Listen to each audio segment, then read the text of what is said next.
Ya estamos de vuelta en Contralínea, periodismo de investigación, en este tema principal que les estamos presentando el día de hoy y que tiene que ver con este informe presentado por la Comisión de Búsqueda de la Verdad y Esclarecimiento de los hechos ocurridos en torno a los alumnos de la Escuela Normal Rural Raúl Isidro Burgos de Ayotzinapa, Guerrero. Ya tuvimos la plática con integrantes del comité estudiantil de Ayotzinapa y ahora me da mucho gusto darle la bienvenida a el presidente de la Liga Mexicana por la Defensa de los Derechos Humanos, la LIMED, Adrián Ramírez López. ¿Cómo estás, Adrián? Gusto en saludarte. Hola, ¿qué tal? Buenas, ¿qué tal? ¿Cómo estás? Muy bien, Bienvenido. aquí estamos. Bienvenido, Adrián. Pues mira, para hablar sobre este tema, tú tienes una experiencia importante en acompañamiento de casos que tienen que ver con crímenes de Estado, con crímenes de lesa humanidad, que tienen que ver con falta de acceso a la justicia. Y hoy tenemos la presentación desde el jueves de la semana pasada de un informe que sabemos que tiene conclusiones preliminares, que no son las definitivas, pero que ya apuntan a varios asuntos que desde mi punto de vista no habían podido avanzarse en otras épocas. Creo que estamos ante la antesala, posiblemente, y si es que se va hasta el fondo del asunto, de la resolución por primera vez de un crimen de Estado en México. Adrián, ¿qué evaluación haces al respecto? Bueno, primero yo creo que Contralínea debiera abrir una sesión que se llame Ayotzinapa Expediente Abierto, porque ese es el centro del momento actual. Toda vez que los estudiantes a partir de ese día 26 iniciaron acciones para apoyarse, para buscarse, para darse solidaridad y para hacer un llamado a la atención de la sociedad en su conjunto y del mundo entero, creo que el expediente ha quedado abierto. Y una de las conclusiones importantes es que estamos ante un informe preliminar que va abriendo causas a otras posibilidades y otros elementos. Y creo que valdría la pena que desde Contralínea se pudiera ir tomando fracciones de las diferentes vertientes que componen el rompecabezas de un crimen de Estado para decir por qué es realmente un crimen de Estado. Porque no es un crimen de gobierno, no es de las instituciones públicas del gobierno de México. Sí hay responsabilidades de funcionarios públicos, Sí, claro. pero hay responsabilidad histórica del Estado. Es decir, de instituciones incluso hasta religiosas que condenaban a los muchachos o satanizaban a los padres porque permitían que se convirtieran supuestamente en vándalos. Hace poco, unos meses atrás, fuimos al aniversario de la normal rural de Mactumazá. Y cuando íbamos llegando a Chiapas, íbamos escuchando la radio y lo que escuchábamos eran noticias de los medios de radio poderosos de Chiapas que decían hasta cuándo se va a aplicar la ley, la mano dura a los vándalos, a los saqueadores, a los estudiantes que tapan caminos, que cierran calles. Y llegamos a Mactumazá y una escuela limpia, con los Hermosa, jóvenes hermosa. participativos. No vemos caras de robo, de delincuencia, formándose, limpiando su escuela, su institución, para tener condiciones dignas de estudio que otros estudiantes no podrían tener si no hubiera un modelo como el de las normales rurales. Pero también vimos otro factor. Y es algo que yo tomo muy en cuenta porque la lucha del normalismo rural ha tenido un ataque central al centro fundamental de la solidaridad humana, que es el cambio ideológico del modelo educativo. Y me llamó la atención algo, yo veía el esfuerzo de los grupos que van dando la conducción en la normal, pero cuando nos levantamos para expresar que Mactumazá vive y la lucha sigue y la memoria de las luchas, la mayoría de los jóvenes no se expresaba en relación al discurso. O sea, disfrutaban de las condiciones que hoy tienen en esa normal, pero se van alejando del origen y de por qué están ahí y las vidas humanas que ha costado esa situación. Entonces, es uno de los puntos muy importantes. Y hoy que hablan los muchachos de Ayotzinapa en esta convocatoria a este aniversario, están en esa lucha, están tomando la parte histórica y lo que nosotros no lo alcanzamos a dilucidar como sociedad en su conjunto es, por ejemplo, al delincuente del gobernador de Michoacán, Silvano Aureoles, que retuvo los fondos de las normales y les generó la necesidad de movilizaciones que después iban a ser reprimidas violentamente, pero con el apoyo de sus medios de comunicación que invierten grandes cantidades de recursos, incluso públicos, para promover, por ejemplo, a latinos, que les sirve de plataforma para denostar al normalismo. Es ahí donde está una vertiente del Estado que es muy a modo, que le ha permitido, por un lado, sustraerse de la responsabilidad de los actos que produce como, como una acción masiva de cambio de la mentalidad y la orientación de las personas por los intereses internos que hay ahí y que no paga ningún costo ni político, ni económico, de los grandes negocios que hace manipulando a la población y llevando a lo que se llama la opinión pública a que satanicen, descalifiquen a los estudiantes y a que tranquilamente pueda decir con todas sus letras, con un cinismo tan descarado de decir, ya supérenlo. O sea, Claro, ya claro. los matamos, ya que, ya supérenlo, ¿no?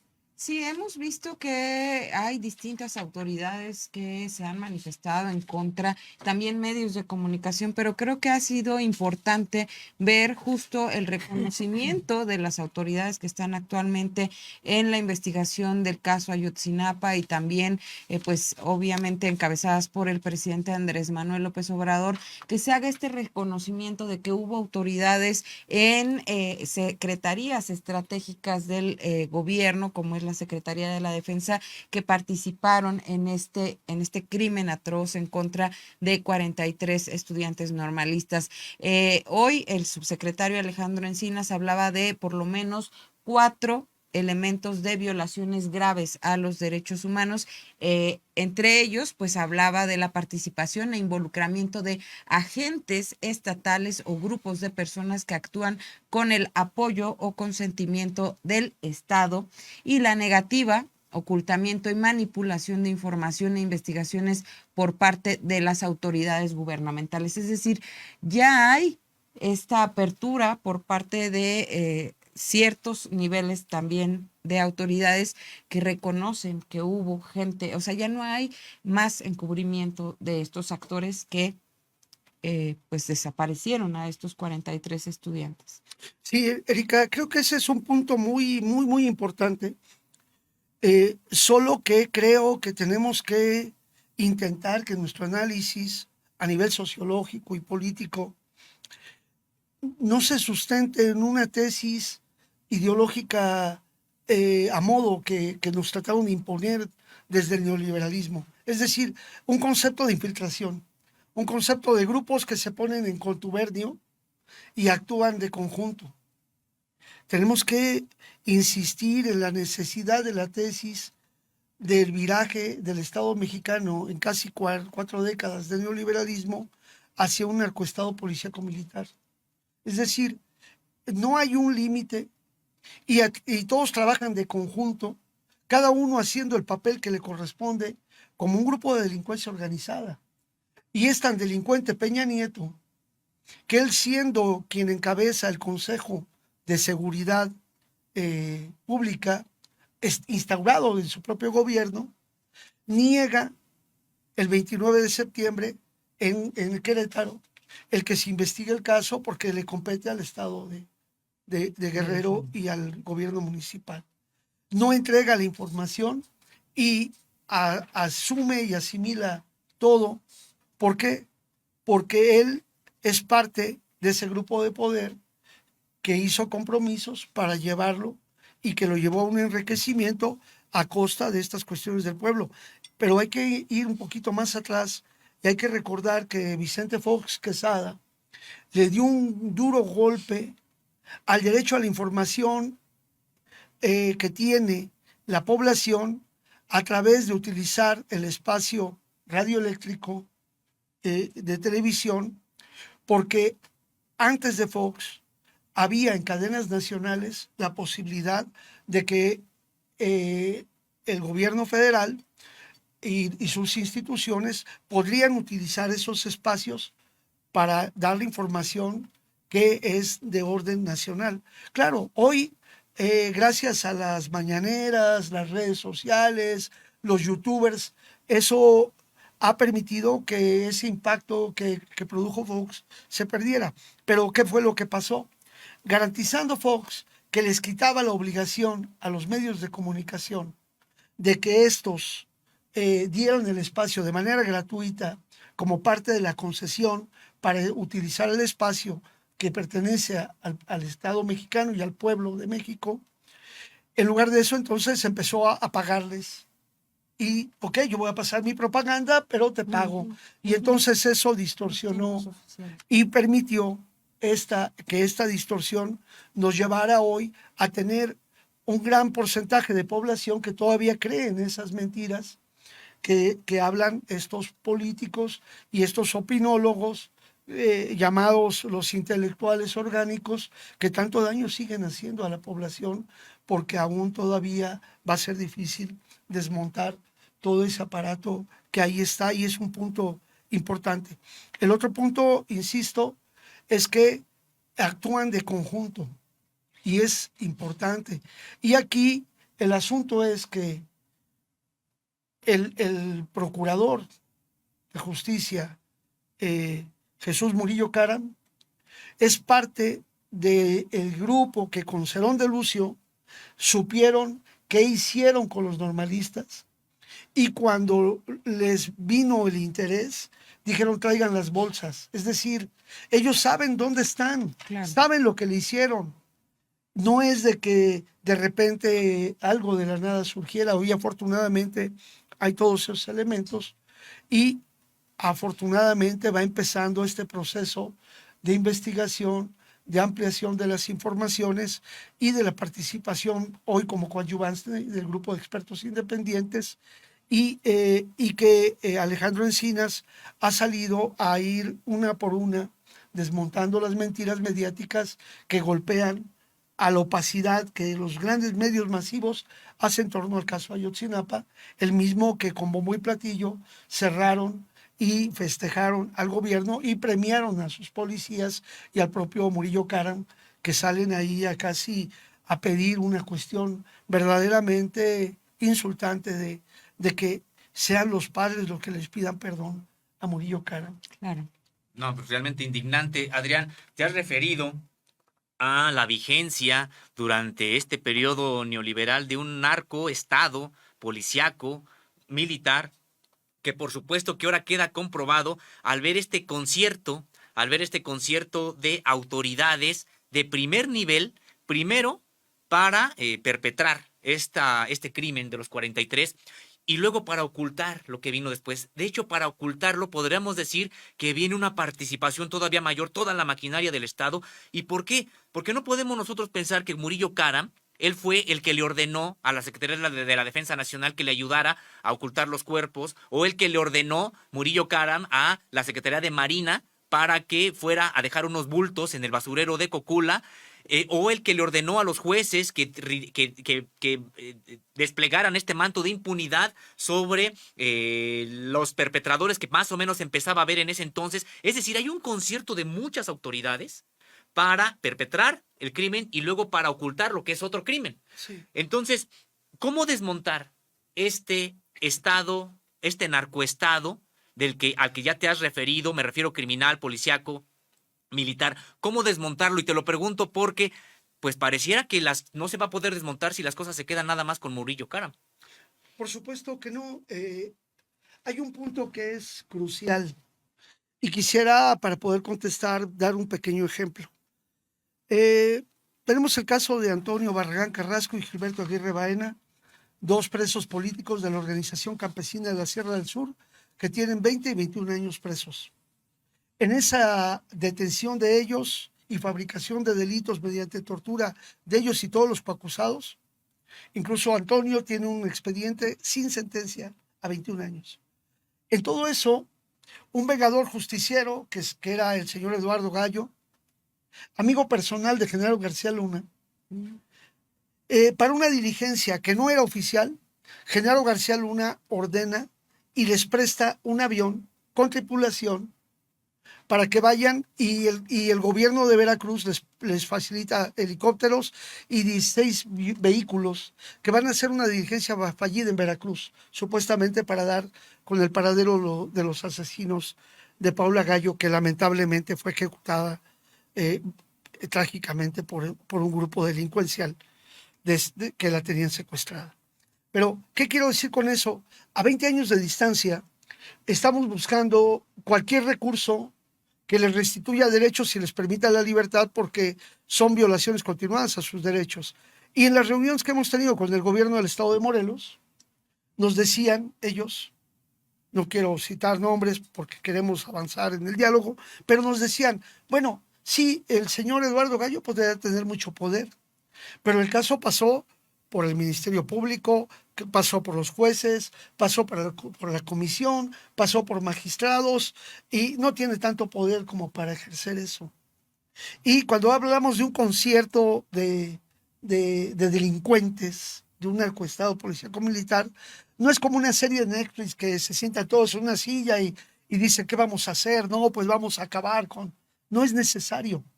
O sea, hay una lógica perversa que se alimenta de clasismo, de racismo, pero sobre todo de corrupción. Y en ese sentido, jueces van convalidando, magistrados convalidan, niegan actuaciones o permiten actuaciones que incluso en su momento al GEI nosotros le mencionamos en una reunión que habíamos tenido que a los detenidos se les torturó primero, no para conocer la verdad, sino para que aceptaran callarse, y se les torturó para que aceptaran callarse, y después se dejaron las evidencias de la tortura para poderles dar impunidad. Y los que no lograron cooptar en ese contexto, los fueron asesinando. Entonces, ese es el concierto. Pero el elemento más difícil hoy en nuestro país, donde se ha enquistado lo más retrógrada del pensamiento en favor de los derechos humanos, está en el Poder Judicial, en el Consejo de la Judicatura. No hay poder humano que sancione a jueces y magistrados. También hoy lo decía el presidente, pero ya lo ha dicho en muchas ocasiones, pero nosotros los constatamos diariamente. Cuando le decimos, oigan, ¿cómo es posible que un juez haya aceptado dar una orden de aprehensión o convalidar actuaciones donde está clara y evidente la tortura? Eso tiene que cambiar, y por eso nuestros diálogos hoy están orientándose y preparándose a actuar ante el Poder Judicial, ante el Consejo de la Judicatura. Hemos tenido nuestros primeros encuentros con ellos, han sido muy poco sustanciosos, pero nos vamos apoyando en algunos elementos del Poder Judicial que quieren propiciar cambios. Ahí vimos la conferencia de prensa del ministro Saldívar Lelo de la REA, donde hace un reconocimiento de que tenemos un estado de situación donde hay una gran cantidad de personas presas, injustamente, pobres, víctimas de tortura porque son pobres. Claro, claro. ¿Qué estado desaparece a 43 estudiantes jóvenes, los lleva a espacios de las mismas instituciones que deberían procurar seguridad, como la Secretaría de la Defensa, oculta, maquina?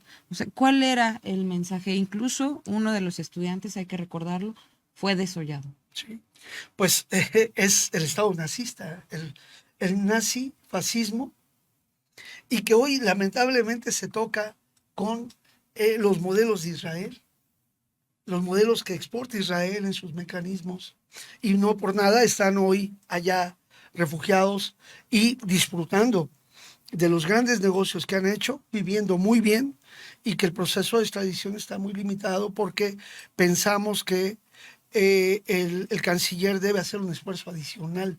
Tiene que mover todos los recursos jurisdiccionales, no jurisdiccionales, y sobre todo de los tratados internacionales, no solamente bilaterales entre México e Israel, sino llevar a paneles internacionales, porque son delitos contra la humanidad. ¿Por qué no hay una petición de queja y controversia en contra del Estado de Israel? Creo que ya ha dado muchas muestras él de que no hay interés, porque además están imbrincados los grandes negocios que hay ahí. Pero hay algo muy importante, y es que el pueblo marcha y no cesa en su deseo de justicia. Y para cerrar un poco la pinza, no perder de vista que el tema de Ayotzinapa no es solamente el expediente judicial o penal, sino falta la justicia social. Claro. Ahí están los normalistas del Meche que están hoy reclamando que haya ya Internado.